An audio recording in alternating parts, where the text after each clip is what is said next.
हर हर महादेव, जय शिव शंभो। हम पंडित अरुण मिश्र भारद्वाज कार्यक्रम धार्मिक दृष्टिकोण में +1 टेलीविज़न के माध्यम से कार्यक्रम श्रावण विशेष प्रोग्राम लेकर के हम उपस्थित भइल बानी कि श्रावण मास में रुद्राभिषेक के महत्व का है। श्रावण मास में सोमवार के जे बा विशेष सोमवार के व्रत जे बा काहे करे के चाही, श्रावण महीना के का महत्व होला, ये विषय में भगवान भोलेनाथ के पूजा पे हम चर्चा करें अपने लोगों के समक्ष में। श्रावण मास में हरियर पियर चूड़ी के भी महत्व लोग जे बा ज़्यादा देवेला। कि हरा रंग के चूड़ी, पीला रंग के चूड़ी ये काहे पहिरे के चाही, ये विषय में भी अपने लोगों के समक्ष जे बा हम प्रस्तुत करें। इस श्रावण मास में भगवान शिव के पूजा के प्रति चर्चा जौन बा आस्था बा कि पूर्व समय में समुद्र मंथन के लेकर के जे बा एमे बहुत महत्व जे बा आवेला। समुद्र मंथन में जब दानव और देवता ये सब लोग जे बा मिल करके समुद्र मंथन करत नहीं लोगन, तो जवन में से 14 गो रत्न जवन निकलले उनमें से कालकूट विष जे बा निकलले। तो कालकूट विष जे बा इस सृष्टि पर अपन खराब प्रभाव जे बा देवे लगले, जौना के वजह से जे बा इस सृष्टि के जितना भी प्राणी बा सबके जे बा नुकसान होखे लागल। सृष्टि के संहार से बचावे खतरा भगवान भोलेनाथ जे बा आकर के वो कालकूट विष के जे बा विषपान कैनी, जौन की जे बा श्रावण महीना रहे। अब विषपान जब कैनी तो वहाँ के विष से जे बा अब घोटा जाई तो वहाँ के भी उसे नुकसानी हुई। तो माता पार्वती जे बा वो विष के भगवान भोलेनाथ के कंठ में देवे बा दबा दहनी, जौना से वहाँ के कंठ जे पर विष जे बा रू गई आ कंठ नीला हो गई, जौना के वजह से भगवान शंकर के जे नाम नीलकंठेश्वर भी राखल गई। आज जब विष के वजह से भगवान शंकर के जे बा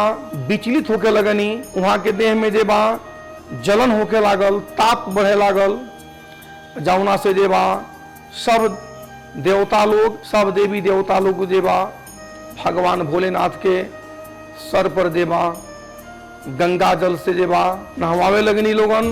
भांग, धतूर, बेलपत्र ये सब जे बा अकवन के पाता जौना के मदार भी कहल जाला, ये सब से जे बा भगवान भोलेनाथ के ऊपर चढ़ावे लगनी लोगन, जौना से जे बा वहाँ के मन जे बा जल के प्रभाव से, भांग धतूर के प्रभाव से वहाँ के कुछ मन जे बा शांत भइल, जौना के वजह से भगवान भोलेनाथ के जे बा भांग धतूर, बेल के पत्ता, जल अति प्रिय होला।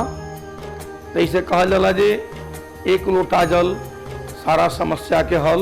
ओकरा बाद सोमवार ही काहे प्रिय होला, तैसे बतावल जाला जे 7 गो जवन दिन होला, 7 गो जवन बार उ एगो ना एगो कौनो ना कौनो देवता के जे बा एगो ना दिन समर्पित बा।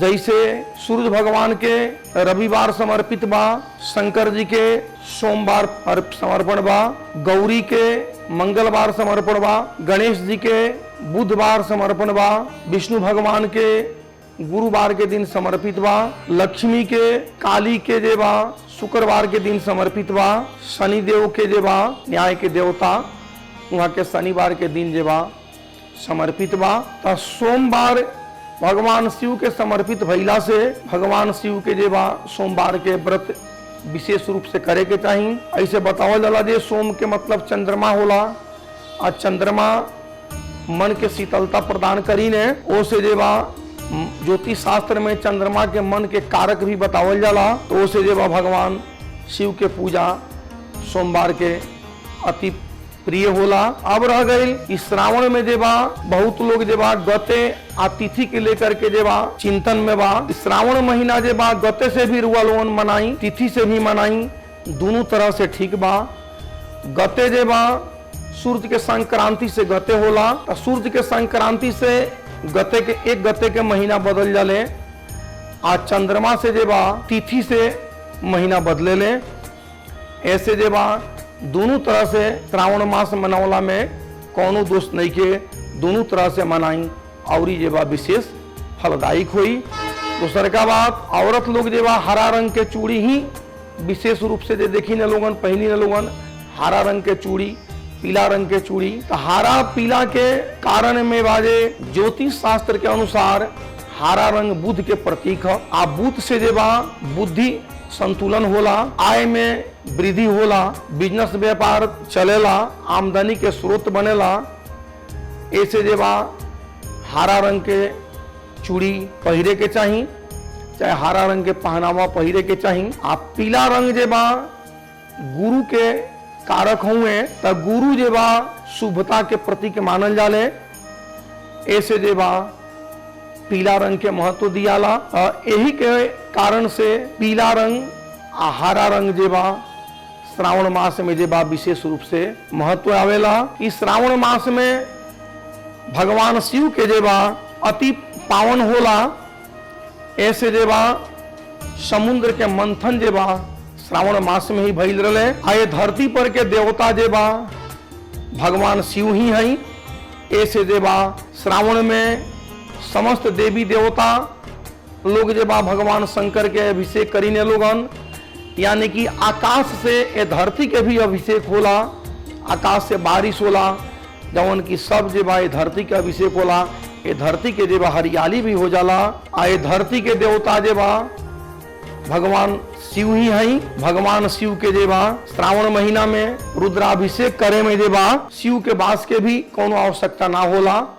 श्रावण के महीना में बिना शिव के बास देखे हुए भी अरुआ लोगन जे बा अभिषेक करी, रुद्राभिषेक करी, ओमे कोनो प्रकार के जे बा त्रुटि ना हुई। ऐसे जे बा श्रावण महीना के जे बा सर्वश्रेष्ठ जे बा मानल जाला। एमे जे बा श्रावण महीना में प्रत्येक दिन उठ करके स्नान करके स्वच्छ वस्त्र धारण करी और भगवान शिव के जे बा जलाभिषेक करी। जल में थोड़ा सा गंगाजल मिला दी, बहुत उत्तम होला। शिवलिंग पर बेलपत्र, धतूर, आंख के फूल, पत्ता अर्पित करी। ये जे बा विशेष फलदायक होला। श्रावण महीना में भगवान शिव के पूजन में पंचामृत अनिवार्य रूप से ले ली, वो विशेष फलदायक होला। 7 दिन में जे बा भगवान शिव के गुप्त उपाय जे बा हम अपने लोगों के बताओ तनी, वो करा कर लोगन श्रावण महीना में 7 दिन लोगन गोप्य रूप से करें, ये लोगन के विशेष फलदायक हुई। जैसे जे बा चावल लक्ष्मी के प्राप्ति खतिरा मात्र 11 गो दाना साबुत चावल जे बा यानी कि अक्षत बिना टूटल शंकर जी पर समर्पित कर दी। दोसरका में जे बा कर्जा से मुक्ति पावे खतिरा शिवलिंग पर 2 गो जे बा फूल वाला लवंग, साबुत लवंग जे बा भगवान शिव पर समर्पित कर दी। सब बाधा जे बा दूर हो जाला। सफलता खतिरा, मनोकामना के पूर्ति खतिरा अपन मनोकामना बोलते हुए 2 गो हरा इलायची जे बा महादेव जी पर समर्पित करी।